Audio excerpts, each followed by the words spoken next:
Hello everyone, কেমন আছেন সবাই? আশা করছি সবাই খুব ভালো আছে। তো আজকে চলে আসলাম আপনাদের সাথে জিওগ্রাফির আরেকটা নতুন ক্লাস নিয়ে। তাহলে চলুন শুরু করা যাক আজকের ক্লাসটি। তার প্রথমেই চলুন আমরা দেখে নিই আজকে আমাদের আলোচ্য বিষয় কি কি। আজকে আমরা আলোচনা করব বাংলাদেশের বিভিন্ন নদ নদী, বিল, হাওর, বাওর, চর ও বাঁধ নিয়ে। তাহলে চলুন এবার দেখি আমরা যে এই টপিকগুলো থেকে বিগত পরীক্ষাগুলোতে কি কি ধরনের প্রশ্ন এসেছে। যেমন পূর্বাশা দ্বীপের অপর নাম কি, বাংলাদেশ ও মিয়ানমার কোন নদী দ্বারা বিভক্ত, মুহুরীর চর কোথায় অবস্থিত, অলিভ টার্টল বাংলাদেশের কোন দ্বীপে পাওয়া যায়, বাংলাদেশের বৃহত্তম নদী কোনটি, বঙ্গবন্ধু দ্বীপ কোথায়। এই ধরনের অনেকগুলো প্রশ্ন এসেছে। তো চলুন এবার আমরা চলে যাই আমাদের মূল আলোচনাতে।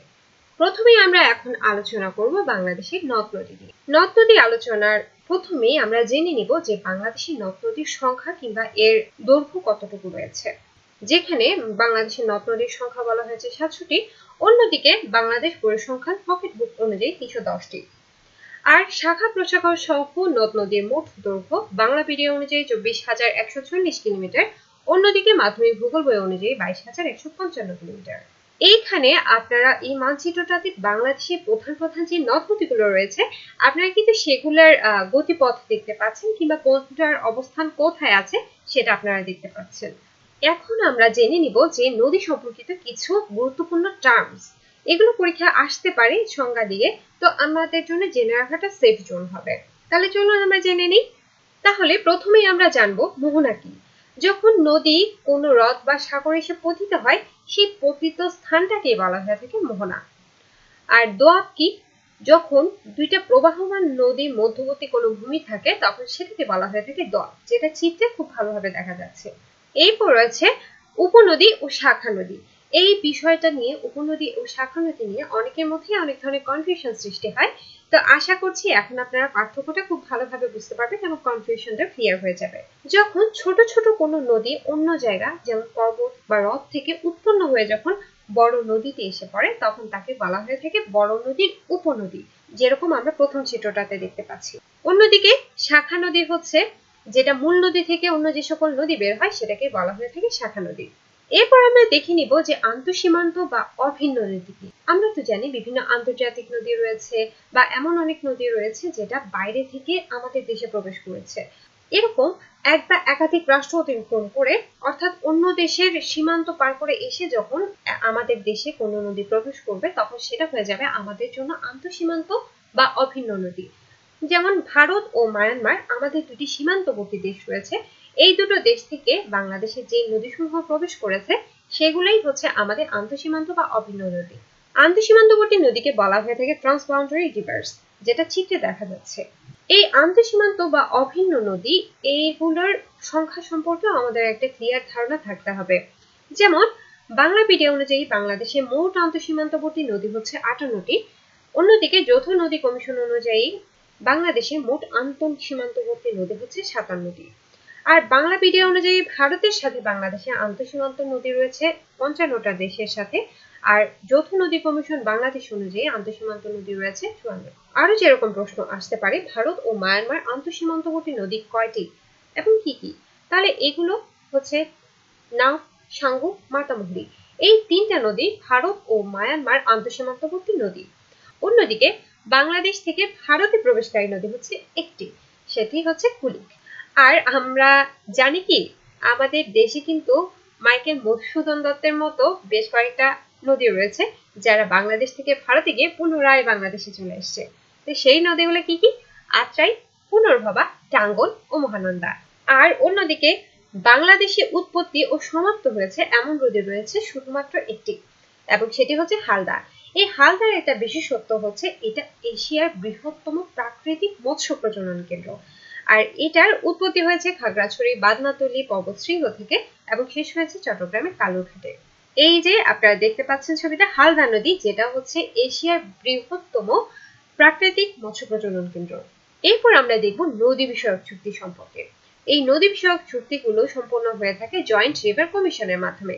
এইটা স্বাক্ষর করা হয়েছিল 1972 সালে মার্চ মাসে বাংলাদেশের ঢাকায়, এবং এখানে স্বাক্ষর করেছিলেন বাংলাদেশের পক্ষে বঙ্গবন্ধু শেখ মুজিবুর রহমান এবং ভারতের পক্ষে স্বাক্ষর করেছিলেন ইন্দিরা গান্ধী। আর এটার উদ্দেশ্য ছিল বন্যা নিয়ন্ত্রণ করা এবং নদীর নাব্যতা বৃদ্ধিতে পারস্পরিক সাহায্যের মাধ্যমে অবস্থার উন্নতি করা। এই যে জয়েন্ট রিভার কমিশনের একটা ছবি আপনারা দেখতে পাচ্ছেন। এবার আমরা দেখব বিভিন্ন গুরুত্বপূর্ণ নদ নদীর উৎপত্তি স্থলগুলো সম্পর্কে। এখানে চার্ট আকারে দিয়ে দেওয়া হয়েছে এবং আপনাদের মনে থাকার জন্য পরবর্তীতে ছবি অ্যাড করা হয়েছে। তো তারপর আমরা একবার এখান থেকে দেখে নিই। পদ্মা হচ্ছে হিমালয়ের গাঙ্গোত্রী হিমবাহ থেকে উৎপন্ন হয়েছে।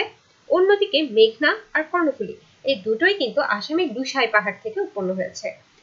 ব্রহ্মপুত্র তিব্বতের কৈলাস শৃঙ্গের মানস সরোবর হ্রদ থেকে, এবং হালদা আমরা একটু আগেই পড়ে ফেলেছি, এটা খাগড়াছড়ি বাদনাতলী পর্বতশৃঙ্গ থেকে উৎপত্তি হয়েছে। এই যে দেখুন ব্রহ্মপুত্র, তো এই জিনিসগুলো হয়তো আপনাদের একটু কনফিউশন হতে পারে, সেজন্য আপনারা পাশের ছবিটা একটু ভিজুয়ালাইজ করে নেবেন এবং খুব ভালো হয় যদি আপনারা মানচিত্রটা খুলে দেখেন, তাহলে তখন আপনাদের মনে রাখতে সুবিধা হবে যে ব্রহ্মপুত্রের উৎপত্তি হয়েছিল কৈলাস ও মানস সরোবর হ্রদ থেকে। এরপর আমরা দেখব হালদা। এই হালদার বিশেষত্ব কি বলুন তো? ঠিক ধরেছেন, হালদা হচ্ছে এশিয়ার বৃহত্তম প্রাকৃতিক মৎস্য প্রজনন কেন্দ্র এবং এটার উৎপত্তি হয়েছে খাগড়াছড়ি বাদনাতলী পর্বতশৃঙ্গ থেকে। এরপর আসে কর্ণফুলী। কর্ণফুলীর উৎপত্তি হয়েছে আসামের লুসাই পাহাড় থেকে, যেটা মিজোরামে অবস্থান করছে। এরপর আমরা আরো কিছু গুরুত্বপূর্ণ নদ নদীর উৎপত্তি স্থল সম্পর্কে জেনে রাখতে পারি সেফ জোন হিসেবে। যেমন মহানন্দা হিমালয় পর্বতমালার মহালদিরাম পাহাড় থেকে, মাতামুহুরির লামার মৈভার পর্বত থেকে, করতোয়া সিকিমের পার্বত্য অঞ্চল থেকে, আর সাঙ্গুক হচ্ছে আরাকানের পার্বত্য অঞ্চল থেকে, আর অন্যদিকে গোমতীর উৎপত্তি হয়েছে ত্রিপুরা পাহাড় থেকে। এরপর আমরা দেখব যে বাংলাদেশের যে প্রধান প্রধান নদী রয়েছে তাদের প্রবেশ পথগুলো। তো এই যে পাশে ছবি দেখতে পাওয়া যাচ্ছে সেটার সাথে মিলিয়ে মিলিয়ে আমরা পড়ি। যেমন দেখুন পদ্মা, পদ্মার প্রবেশ করেছে, এই যে পদ্মা প্রবেশ করেছে চাঁপাইনবাবগঞ্জ দিয়ে। এরপর আমরা দেখব মেঘনা। মেঘনা কুশিয়ারা আর সুরমা নদী সিলেট দিয়ে প্রবেশ করেছে এবং সিলেটে কিন্তু মেঘনা নাম ধারণ করে মিলিত হয়েছে। এরপর আমরা দেখব ব্রহ্মপুত্র। ব্রহ্মপুত্র প্রবেশ করেছে উপরের দিকে কুড়িগ্রাম দিয়ে।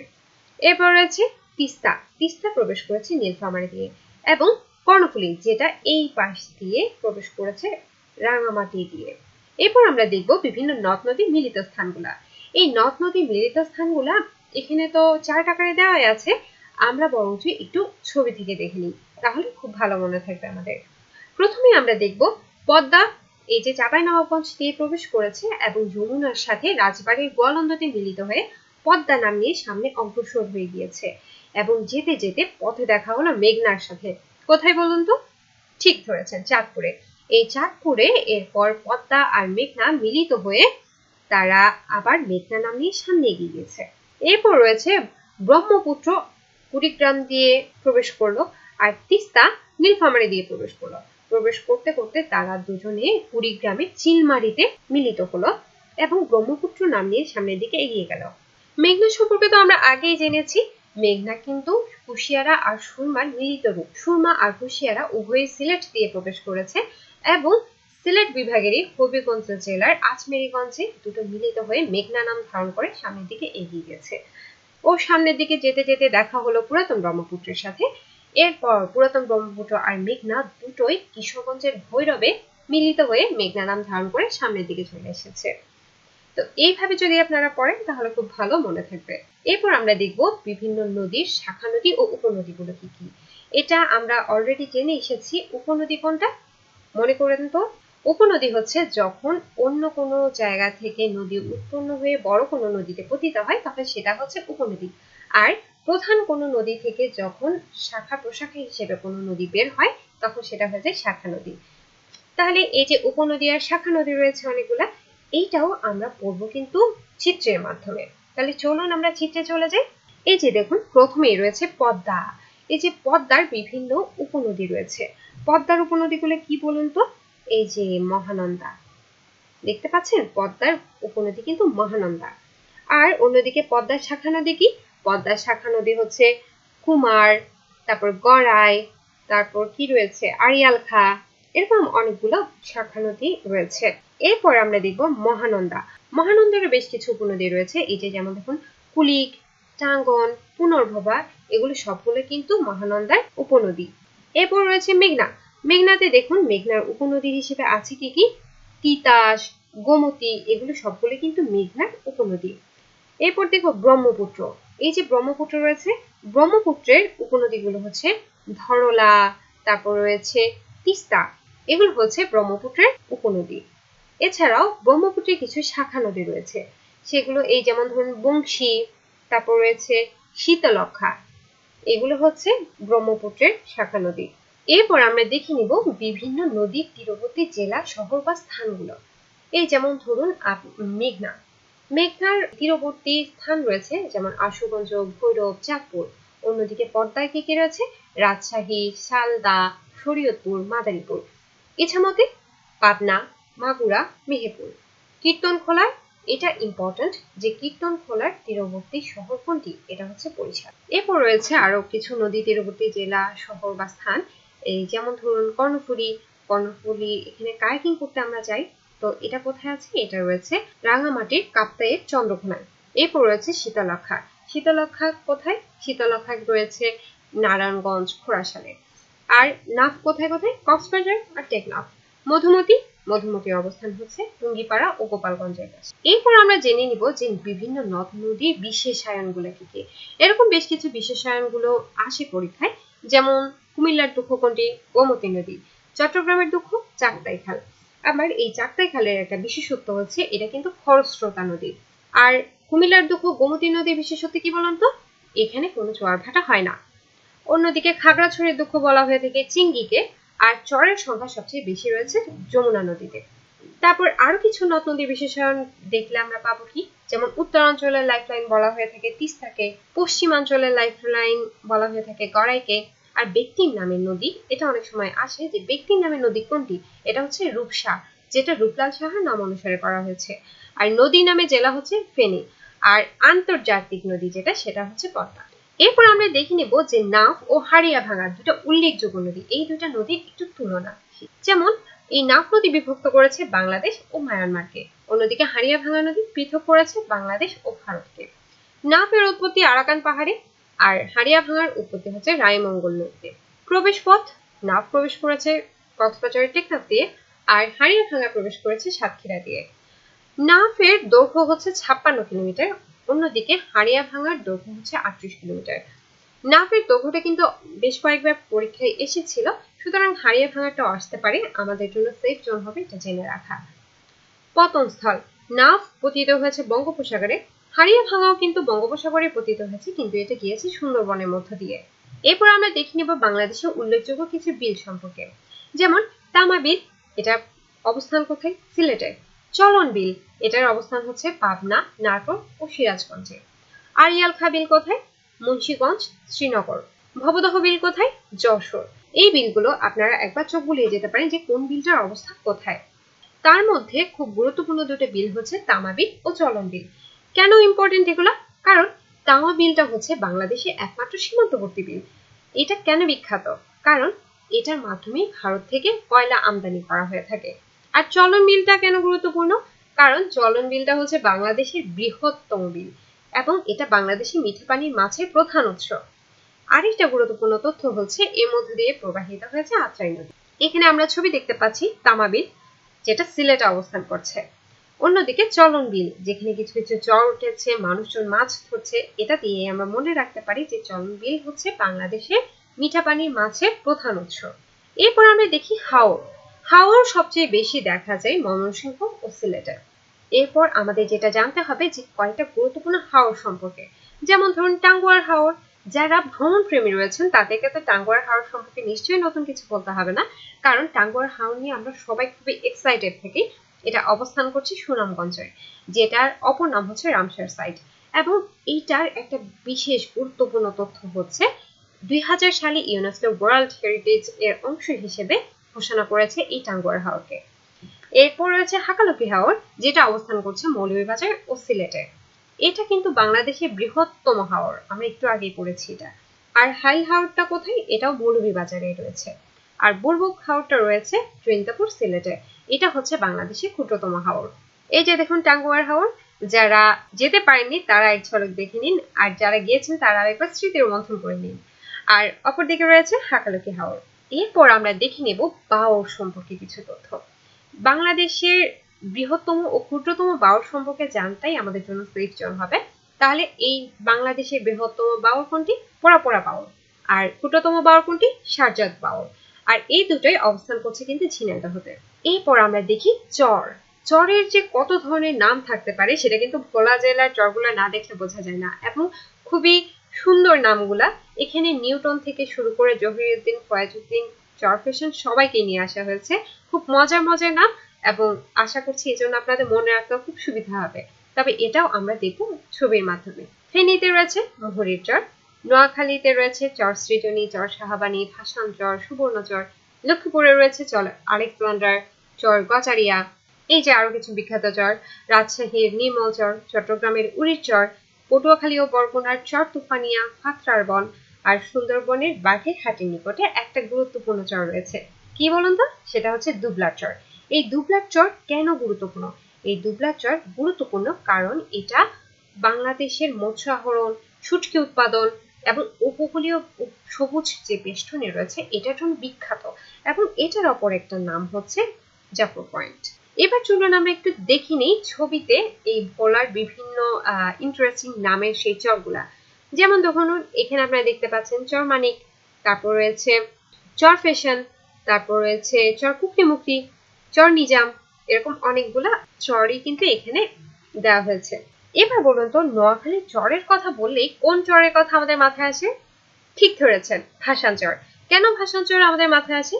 কারণ ভাসান চরে এখন রোহিঙ্গাদেরকে স্থানান্তর করা হচ্ছে। এরপর রয়েছে সেই জাফর পয়েন্ট মানে দুবলার চর। এটা কেন গুরুত্বপূর্ণ? কারণ এটা শুটকি আহরণ এবং উপকূলীয় বেষ্টনীর জন্য খুবই উল্লেখযোগ্য একটা চর। এরপর আমরা দেখে নেব বাঁধ সম্পর্কে। আমাদের দুটো বাঁধ সম্পর্কে জানা খুবই খুবই ফরজ কাজ হবে। একটা হচ্ছে ফারাক্কাবাদ আর একটা হচ্ছে টিপাইমুখ বাঁধ। ফারাক্কাবাদ এটা কোথায় অবস্থিত? এটা ভারতের পশ্চিমবঙ্গের মনোহরপুরে অবস্থিত, এবং এটা নির্মাণ করা হয়েছে গঙ্গা নদীর উপরে, যেটা নির্মাণ কাজ শুরু করা হয়েছিল 1961 সালে এবং নির্মাণ কাজ শেষ করা হয় 1974 সালে। এবং এটার একটা গুরুত্বপূর্ণ তথ্য হচ্ছে মৌলানা আব্দুল হামিদ খান ভাসানীকে আমরা সবাই চিনি, তিনি কিন্তু এই ফারাক্কাবাদের বিরুদ্ধে একটা লং মার্চ করেছিলেন। তিনি আজ করতে পেরেছিলেন যে এই ফারাক্কাবাদের কারণে বাংলাদেশে কি ধরনের দুর্ভোগান্তি হতে পারে, তাই তিনি এই লং মার্চ করেছিলেন, এবং এই লং মার্চ অনুষ্ঠিত হয়েছিল 1976 সালের 16 মে। এই যে দেখুন ফারাক্কাবাদ, যেটার জন্য বাংলাদেশের এত দুর্ভোগ। এরপর আমরা দেখব টিপাইমুখ বাঁধ সম্পর্কে। এই টিপাইমুখ বাঁধটা নির্মাণ করা হয়েছে বরাক নদীর উজানে, যেটা অবস্থান করছে মণিপুর রাজ্যে। এবং এই যে দেখতে পাচ্ছেন আপনারা টিপাইমুখ বাঁধ। এবার আমরা জেনে নেব নদীর কয়েকটা গুরুত্বপূর্ণ গতি সম্পর্কে। প্রথমে আমরা জানবো ঊর্ধ্বগতি কি। ঊর্ধ্বগতি হচ্ছে পর্বতের যে স্থান থেকে নদীর উৎপত্তি হয়েছে সেখান থেকে যখন নদী সমভূমিতে পৌঁছায় এইটুকু পর্যন্ত নদীর ঊর্ধ্বগতি বর্তমান থাকে, এবং নদীর ঊর্ধ্বগতি হচ্ছে এটার প্রাথমিক অবস্থা, যেটার প্রধান কাজ হচ্ছে ক্ষয়সাধন করা। অন্যদিকে মধ্যগতিটা কি? মধ্যগতি হচ্ছে যখন পার্বত্য অঞ্চল পার হয়ে সমভূমির উপর দিয়ে যখন প্রবাহিত হতে থাকে তখন সেটাকে বলা হয়ে থাকে মধ্যগতি। এই মধ্যগতিতে নদীর বিস্তার ঊর্ধ্বগতি অবস্থার তুলনায় অনেকখানি বেশি হয়, আর মধ্যগতিতেই কিন্তু নদীর সঞ্চয় কাজ শুরু হয়। শেষে রয়েছে নিম্নগতি। এই নদীর জীবন চক্রের শেষ পর্যায়ে হচ্ছে নিম্নগতি। এই নিম্নগতিতে গিয়ে কিন্তু স্রোত কমে যায়, তাই বালুকণা, কাদা নদীগর্ভ ও মোহনায় সঞ্চিত হতে থাকে। এই নিম্নগতির কারণেই কিন্তু নদীর যে উপত্যকাগুলো রয়েছে সেগুলো খুব চওড়া ও অগভীর হয়ে থাকে। তো এই গতির যে টপিকটা রয়েছে এটা দিয়ে দেওয়া হয়েছে সেফ জোন হিসেবে, আপনারা একবার দেখে রাখতে পারেন। বলা যায় না, প্রশ্ন যেহেতু এখন একটু দিক থেকে হচ্ছে, এখান থেকে হতেও পারে, তাই একবার চোখ বুলিয়ে নিলে হয়ে যাবে। আশা করছি আপনারা বুঝতে পেরেছেন পুরো বিষয়টা। ধন্যবাদ আমাদের সাথে থাকার জন্য। সবাই ভালো থাকবেন।